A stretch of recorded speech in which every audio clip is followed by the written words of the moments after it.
ले ले आई हसेंट को मकवा राजा जी, ले ले आई हसेंट को मकवा राजा जी, मारी मारी के घुमा पूरा घुमा राजा जी, मारी मारी के घुमा पूरा घुमा राजा जी।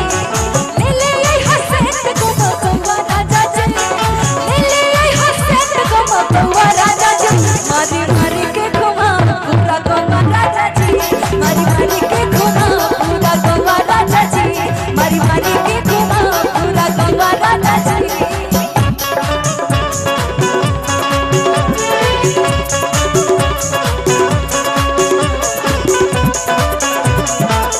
सो गए मुझको राणा जी माफ करना, अपने बाले से हो गए मुझको राणा जी माफ करना, गलती मारे से हो गई।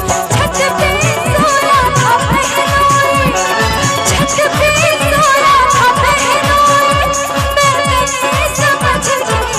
सो गई मुझको राणा जी माफ करना, गलती मारे से हो गई मुझको राणा जी माफ करना, गलती मारे से हो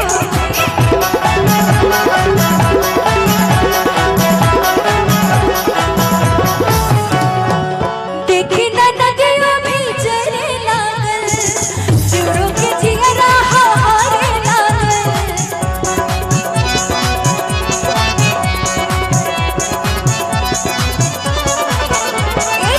देखी न नदियों भी चले लागल, चूड़ों के जिगरा हारे लागल।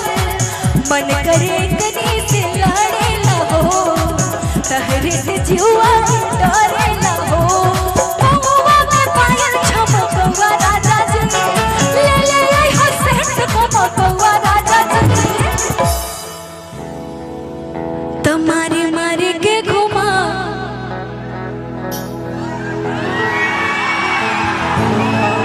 कि महुआ में पायल छमकवा राजा जी, तो ले ले आई हसेंट को मकवा राजा जी, मारी मारी के घुमा पूरा घुमा राजा जी, मारी मारी के घुमा पूरा घुमा राजा जी, मारी मारी के घुमा पूरा घुमा राजा जी।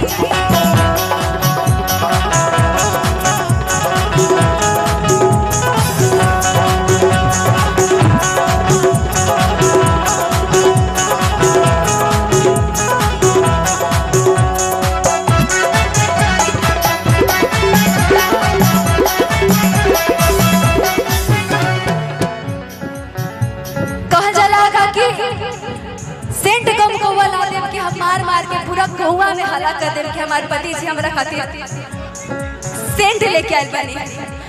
कैसे बनी कैसे बनी कैसे बनी हो रामा कैसे बनी, फुलारे बिना चटनी कैसे बनी, फुलारे बिना चटनी कैसे बनी, कैसे बनी कैसे बनी कैसे बनी हो रामा कैसे बनी, फुलारे बिना चटनी कैसे बनी, फुलारे बिना चटनी कैसे बनी।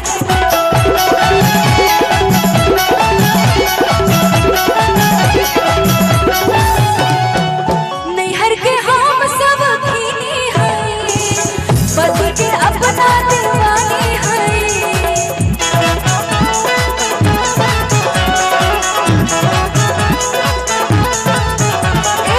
नैहर के हम सब खीनी हैं, तोहर हम मलकिनी हैं, ठाकुर के हम ठकुराई हैं, अपना पति के कर छाई हैं।